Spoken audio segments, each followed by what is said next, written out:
I get it. Unless your name is Jennifer Burnham, then organizing is probably not your favorite thing to do.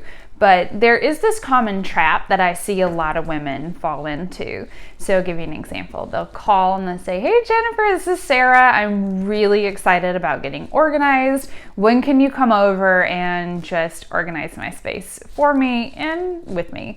Well, the thing is I don't actually have an organizing magic wand. I don't just come in and poof, it's organized.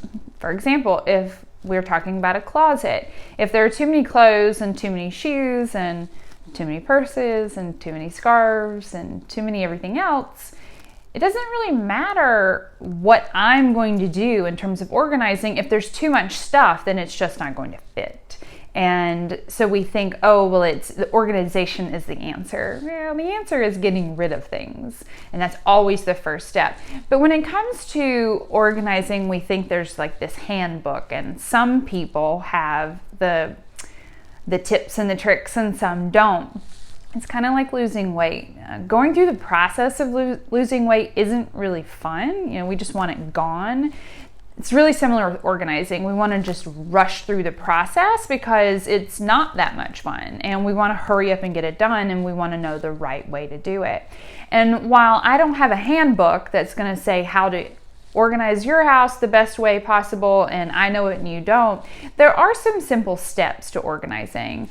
Step 1, sort and declutter. Step 2, move things around to create a flow. Step 3, sort and declutter again. And step 4, install a system. And that is in and of itself organizing in a nutshell. So if you find yourself in this space where you think that 1, you want help, and 2, you're going to call in someone to support you with that, know that there's a difference.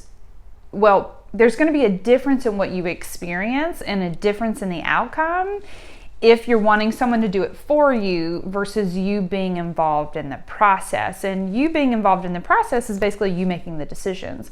So when I'm organizing with a client, I can't make the decisions for them. It is their things. I can make recommendations, but I can't decide what to donate and what to keep because only they know the value in their things.